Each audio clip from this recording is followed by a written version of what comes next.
Saudara-saudari terkasih, beberapa hari yang lalu pada malam Paskah, Anda memperbarui janji baptis. Anda diperciki dengan air suci yang mengingatkan kembali pada rahmat pembaptisan. Anda pun menerima tubuh dan darah Kristus. Mungkin Anda juga menyaksikan seseorang dibaptis, diurapi dengan minyak krisma, dan menyambut komuni kudus untuk pertama kalinya. Atau mungkin justru Anda sendiri yang mengalaminya. Semua itu bukan sekedar rangkaian ritual. Di balik setiap tanda dan tindakan liturgis, misteri kematian dan kebangkitan Kristus dihadirkan secara nyata bagi Anda. Santo Ambrosius dari Milan, seorang uskup dari abad keempat, pernah menulis kepada para baptisan baru. Cahaya misteri-misteri itu meresap lebih dalam pada mereka yang telah mengalaminya terlebih dahulu. Itulah semangat yang ingin kita hidupi dalam seri video ini. Seri ini bertujuan membuka mata Anda terhadap rahmat yang telah diterima secara sakramental. Selama 7 minggu masa Paskah ini, setiap episode akan menuntun Anda untuk melihat apa yang dilakukan oleh Kristus bagi Anda, mengenali tanda dan tindakan liturgis yang mengungkapkan misteri itu, serta membuka hati agar Tuhan membentuk cara hidup Anda sehari-hari. Marilah kita mulai dari salah satu tempat yang dikunjungi Kristus setelah Ia bangkit, yaitu ruang yang ada di balik pintu-pintu yang terkunci, di mana Ia hadir untuk menghembuskan damai. Pada malam itu, para murid berkumpul di sebuah ruangan di Yerusalem. Pintu-pintu terkunci rapat, mereka diliputi ketakutan. Guru mereka telah disalibkan dan dunia seakan hancur di hadapan mereka. Namun yang membuat mereka bersembunyi bukan hanya ancaman dari luar. Mereka juga mengunci diri karena merasa malu telah meninggalkan sang guru yang selama ini mereka ikuti. Dan justru ke dalam ruangan yang tertutup itulah Yesus datang, bukan melalui pintu sebab pintu itu terkunci, tetapi menembus kunci-kunci ketakutan mereka. Ia berdiri di tengah mereka dan berkata, "Damai sejahtera bagi kamu." Lalu ia menunjukkan tangan dan lambungnya. Kristus yang bangkit tidak menyembunyikan luka-lukanya, ia menunjukkannya.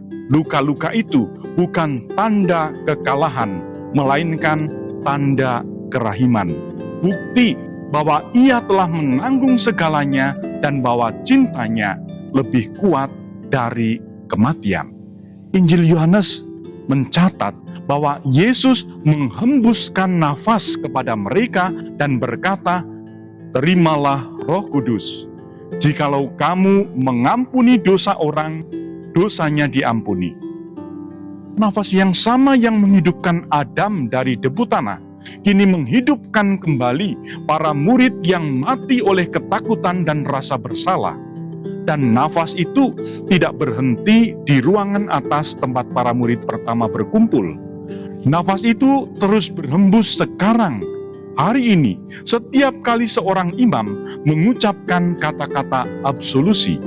Setiap kali gereja menyatakan pengampunan.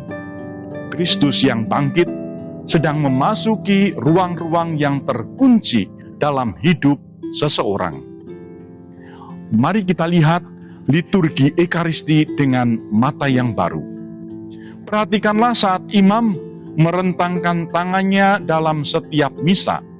Ia melakukannya berkali-kali saat doa kolekta atau doa pembuka, saat doa persiapan persembahan, dalam doa syukur agung, doa Bapa Kami, dan juga saat doa penutup. Tindakan itu begitu akrab sehingga mudah terlewatkan. Namun gestur tersebut bukan sekedar cara berdoa.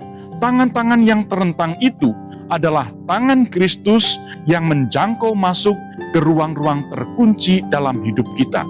Setiap kali imam mengangkat kedua tangannya, liturgi menggemakan kembali apa yang terjadi di dalam ruangan atas.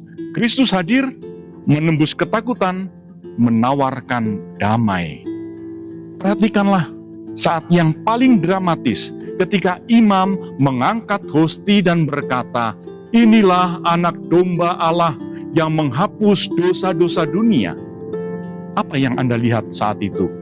Sepotong roti? Bukan. Anda sedang memandang luka-luka kerahiman yang diperlihatkan kepada para murid di ruangan atas. Anda sedang melihat tubuh yang sama yang ingin disentuh oleh Thomas. Tubuh yang terluka, yang diserahkan, yang bangkit, dan kini diberikan kepada Anda. Apa yang Anda lihat dalam setiap perayaan Ekaristi adalah apa yang terjadi di ruangan atas pada malam itu. Dan apa yang terjadi di sana adalah apa yang sedang terjadi saat ini dalam diri Anda. Saudara-saudari, Kristus yang bangkit tidak menunggu sampai pintu hati Anda terbuka. Ia masuk menembus pintu yang terkunci. Pertanyaannya bukan apakah ia mau masuk. Pertanyaan yang lebih tepat adalah, ruang mana dalam hidup Anda yang masih terkunci rapat-rapat? Mungkin ada dendam yang sudah Anda simpan terlalu lama. Mungkin ada ketakutan yang membuat Anda sulit untuk hidup dengan bebas. Mungkin ada hubungan yang retak, dan Anda tidak tahu harus mulai dari mana untuk memperbaikinya. Minggu ini saya mengundang Anda untuk melakukan dua hal yang sederhana. Pertama, biarkanlah Kristus memasuki ruangan yang terkunci dalam diri Anda itu. Dalam doa, sebutkan nama ruangan itu. Katakan kepada Yesus, "Tuhan, inilah ruang yang saya kunci. Masuklah."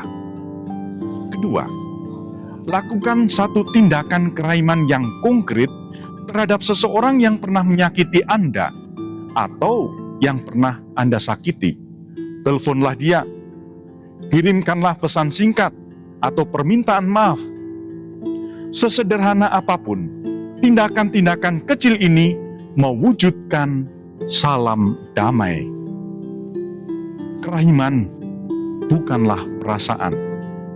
Kerahiman adalah tindakan.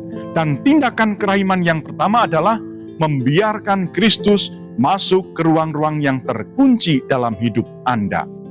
Semoga Tuhan memberkati Anda semua.